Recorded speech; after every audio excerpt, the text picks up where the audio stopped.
6월 12일 토요일입니다. 새벽 예배 드리시겠습니다. 우리 다 함께 찬송 드리십니다. 393장을 찬송 드리시죠. 393장입니다.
오늘 은혜 주실 기록된 하나님 말씀 시편 11편 봅니다. 1절에서 7절까지 말씀입니다.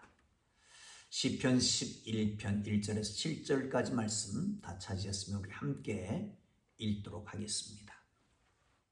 내가 여호와께 피하였거늘 너희가 내 영혼에게 새같이 내 산으로 도망하라 하면 어찌함인가. 악인이 활을 당기고 화살을 시위에 먹이며 마음이 바른 자를 어두운 데서 쏘려 하는도다. 터가 무너지면 의인이 무엇하랴. 여호와께서는 그의 성전에 계시고 여호와의 보좌는 하늘에 있으며 그의 눈이 인생을 통촉하시고 그의 안목이 그들을 감찰하시는도다. 여호와는 의인을 감찰하시고 악인과 폭력을 좋아하는 자를 마음에 미워하시는도다. 악인에게 그물을 던지시리니 불과 유황과 태우는 바람이 그들의 잔에 소득이 되리로다. 여호와는 의로우사 의로운 일을 좋아하시나니 정직한 자는 그의 얼굴을 배워리로다. 아멘. 할렐루야. 오늘도 함께 하시는 주님을 만나볼 수 있기를 주님의 이름으로 축복합니다. 여러분, 어려운 일 당할 때에 여러분 어떻게 하십니까? 일단 피하고 옵니까? 어디로 피합니까? 오늘 본문은 다윗이 어려운 일 당할 때 어떻게 할까를 가르쳐주고 있습니다. 자, 1절 함께 봅니다. 시작. 내가 여호와께 피하였거늘 너희가 내 영혼에게 새같이 내 산으로 도망하라 하면 어찌함인가. 지금 신세는 새 같다는 거예요. 새는 뭐를 말하죠? 여러분, 큰 새, 예를 들면 독수리같이, 매같이, 맹금류의 새를 의미하는 건 아닌 것 같습니다. 여기서 새는 마치 참새와 같이 작은 새입니다. 사냥꾼에게 조금 더 저항하지 못하고 쉽게 붙들리고 하는 이런 새를 말합니다. 그러니까 지금 다윗은 아주 연약한 모습입니다. 적은 모습입니다. 그리고 새 사냥꾼이 다가옵니다. 마치 활을 들어서 화살을 시위에 매기고 그리고 어두운 데서 약한 자를 향해서 쏘려고 하는 그 기세를 가지고 있습니다. 이때 하나님께 피했다는 거예요. 여호와께 피했다는 거죠. 그런데 사람들은 말하기를 어찌하여 내가 내 산에 피하지 않느냐라고 말한다는 겁니다.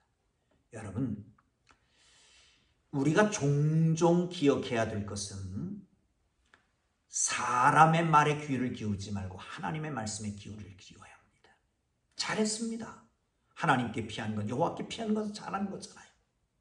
그런데 사람들이, 자기를 추종하는 사람들이, 친구들이 말하기를 아니 어찌하여 내가 이 상황에서 내 산으로 피하는 것이 좋지 않겠느냐. 내 산, 합리적이고 그리고 이성적이고 지금 현재의 가장 적절한 것을 말하는 거지요. 내 산, 어쩌면 친구일 수도 있고 가족일 수도 있고 친지일 수도 있고 지인일 수도 있고 내가 의지했던 어떤 것일 수 있습니다. 그것으로 피하려고 하는 것이 어쩌면 모든 사람들의 성정일 것입니다. 그런데 다윗은 지금 하나님 앞에 피했습니다. 그리고 났는데 친구들이, 추종자들이 왜 그리 피하느냐, 너희 산으로 피해라 라고 말하는 거예요. 그런데 어찌냐라고 말하고 있습니다. 사랑하는 성도 여러분, 다윗을 보십시오. 어려운 상황 속에서 사람의 말에 귀를 기울이지 말고 하나님이 어떻게 말씀하시는지, 이 순간 이 상황에서 하나님이 어떻게 인도하실지를 바라보고 하나님께 피하는 하나님의 사람들 되기를 주님의 이름으로 축복합니다. 자, 두 번째 기억해야 될 것은 적을 두려워하지 말라는 겁니다. 적을 두려워하다 보면 적을 피해가기 위해서 어떤 머리를 동원하고 그래서 결국은 내 산으로 피하게 되는 것이고 하나님께 피하게 되지 않는다는 겁니다. 새 같은 신세, 활을 시위에 당겨서 여차하면 쏘려고 기다리고 있는 신세, 어두운 데서 쏠려 하나이다 이렇게 말하잖아요. 조금만 빈틈이 있으면, 어둡기만 하면 시위를 당기려고 하는 이 상황 속에서 여러분 당연히 두렵지요. 그러나 지금 이 순간이 아니라 하나님을 바라보고 하나님 안에서 두려워하지 말기를 주님 이름으로 축원합니다. 그렇다면 하나님은 어떤 하나님이실까요? 자, 한번 보시죠. 4절입니다.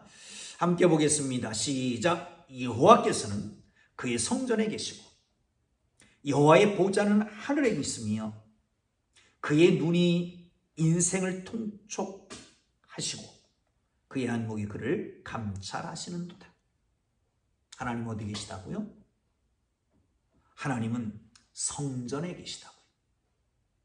이 성전은 다윗이니까 아마도 성전이 아직 지어지지 않았을 때일 것입니다. 솔로몬 때에 지어지니까요. 솔로몬 시대에 지어지는 성전이기 때문에 아직 성전은 지어지지 않았지요. 자, 그런데 그럼 이 성전이라고 하는 것은 어떤 것일까요? 성막을 가리키는 것일 거고 하나님의 언약궤가 있는 것을 가리킵니다. 여러분, 하나님의 언약궤가 있는 곳이라고 하는 것은 사실 다른 말로 하면 하나님의 백성과 함께하는 것을 말합니다. 내재적인 하나님이시죠. 하나님은 그 백성들과 늘 함께 하십니다. 돌보십니다. 위로하고 격려하고 새 힘을 주십니다. 이게 하나님이십니다. 성전에 계신 하나님이십니다. 여러분, 하나님의 성전에 들어오면서 나가면서 하나님의 임재를 경험하기를 주님 이름으로 축원합니다. 주의 위로를 받고 새 힘을 얻고 이길 수 있는 능력을 얻는 복된 성전이 되기를 주님의 이름으로 축복합니다. 그런데 이 성전이라고 하는 개념은 신약에 오면서는 교회라고 하는 개념으로 바뀌어지지요. 그런가 하면 이 교회는 바로 예수 그리스도를 주로 고백한 사람들을 말합니다. 성전에 계시다라고 하는 것은 너와 함께 한다는 거예요. 네 마음속에 있다는 거예요. 너의 삶 속에, 너의 상황 속에, 너의 삶의 현실 속에, 삶의 터전에 함께 하신다는 것입니다. 이 하나님이 함께 하심을 기억하고 하나님께 피하기를 주님 이름으로 축원합니다. 또 그 하나님의 보좌는, 여호와의 보좌는 하늘 위에 있다라고 말합니다. 보좌, 하나님이 앉아 계시는 것, 심판대를 말합니다. 이것은 초월적인 하나님을 말씀하죠. 저 높은 곳에서 주권적으로 세상을 다스리는, 상황에 따라 현실에 따라가 아니라 하나님의 주권적으로 세상을 다스리는 하나님을 가리켜서 말씀하고 있는 것이죠. 사랑하는 성도 여러분, 하나님의 보좌는, 여호와의 보좌는 하늘에 계십니다. 공명정당하게 하나님의 거룩한 백성들을 사랑으로 공의로 다스리시는 하나님을 기억하시고 하나님께 피하기를 주님의 이름으로 축원합니다. 그 하나님은 어떻게 하신 하나님이십니까? 보시죠. 4절에 계속해서 말합니다. 인생을, 그의 눈은 인생을 통촉하시고 그의 안목이 그를 감찰하시는도다. 하나님께서 그 인생을, 그리고 그들을 감찰하시고 통촉하신다라고 말합니다. 그러면서 어떻게 한다고요? 의인은 감찰하시고 의로운 일을 좋아하는 자는 하나님께서 얼굴을 돌리신다라고 말합니다. 얼굴을 배울 것이다 라고 말하죠. 여러분, 그렇습니다. 그 감찰하시는 눈, 통찰하시는 그의 안목이 악한 자를 모르겠습니까? 의로운 자를 모르겠습니까? 여기 악한 자는 어떻게 심판하신다고 말씀합니까? 보세요. 그 악인과 폭력을 좋아하는 자들은 마음에 미워하시도다. 그리고 심판하시는 거예요. 악인에게는 그 물을 던지리니 불과 유황과 태우는 바람이 그들의 잔이 소득이 되리라. 그 물을 던진다. 이 던진다라고 하는 것은 비를 내린다라고 하는 말과 같은 겁니다. 심판을 비 내리듯 한다는 거예요. 피할 길이 없는 거죠.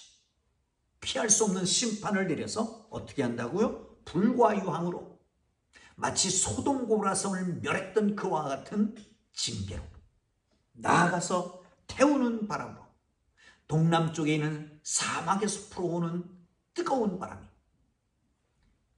풀과 나무를 다 태우는 것처럼 말라버리게 하는 것처럼 이게 소득이 된다는 거예요. 지금은 그들이 득세하는 것 같지만 나는 새 같은 신세가 되는 것 같지만 그러나 하나님은 통찰하시는 하나님이요. 그 하나님은 감찰하시는 하나님이기 때문에 통촉하시는 하나님이기 때문에 악인들은 심판을 면하지 못하는 거예요. 소돔 고모라 성같이 마치 동남쪽에서 불어오는 뜨거운 바람이 모든 식물을 다 말라버리게 하는 것처럼 소득이 하나도 없게, 아니 소득은 심판과 멸망밖에 없다고 말합니다. 그러면 의로운 사람은 어떻게 하실까요? 하나님이 좋아하신다고 말씀합니다. 정직한 자는 그의 얼굴을 배우리라 라고 말씀합니다. 누구를? 하나님을 배울 것이다. 여러분, 전에도 말씀드렸지만 민수기 6장에 있는 그의 얼굴을 드사 은혜 베푸시기를 원하며 그의 얼굴을 향하여 돌리사 평강 주시기를 원하노라. 하나님의 얼굴 뵈면, 하나님의 얼굴을 뵙는 순간 어떻게 돼요? 은혜와 평강이 넘친다라고 하는 말씀이죠. 사랑하는 성도 여러분, 헬렌 켈러는 그렇게 말했습니다. 내게 환난이 유익이다. 왜냐하면 환난 속에서 나 자신을 보고 나의 하나님을 만날 수 있었기 때문이다 라고 말합니다. 어려운 일 당할 때 피하는 것은 당연한 일이고 누구나 다 갖게 되는 인지상정입니다. 어디로 피할까요? 환난 때에 나를 발견하고 상대를 발견하고 하나님을 발견하고 하나님께 피하는 하나님의 사람들, 그리하여 하나님의 얼굴을 뵙고 하나님의 은혜와 평강이 넘치기를 주님 이름으로 축복합니다. 기도합니다. 이제는 우리 구주 예수 그리스도의 은혜와 하나님 아버지의 극진하신 사랑하심과 성령님의 감화와 감동, 위로, 인도, 역사, 교통하심이 하나님께 피하여 하나님의 얼굴을 뵙는 주의 거룩한 백성들 머리 위에 그 자녀와 직장과 사업과 가정 위에 이제로부터 영원토록 함께 계시기를 간절히 축원하옵나이다. 아멘. 우리 주님 부르고 기도하시다가 자유롭게 돌아갑니다. 주여, 주여, 주여. 걸어가신 하나님, 환난 때에 사람의 말을 듣지 않고 하나님께 피하는 삶이 되게 하여 주옵소서. 하나님, 이 상황에서 어떤 말씀을 하시는지 기억하게 하시옵소서. 하나님을 바라보고 알게 하여 주옵소서. 성전에 계신 하나님, 하늘 보좌에 하늘의 그 보좌를 펼치신 하나님, 우리와 내재하시고 우리와 동행하시며 위로하시고 힘을 주시고 우리를 심판하시는 주님을 바라보게 하여 주옵소서.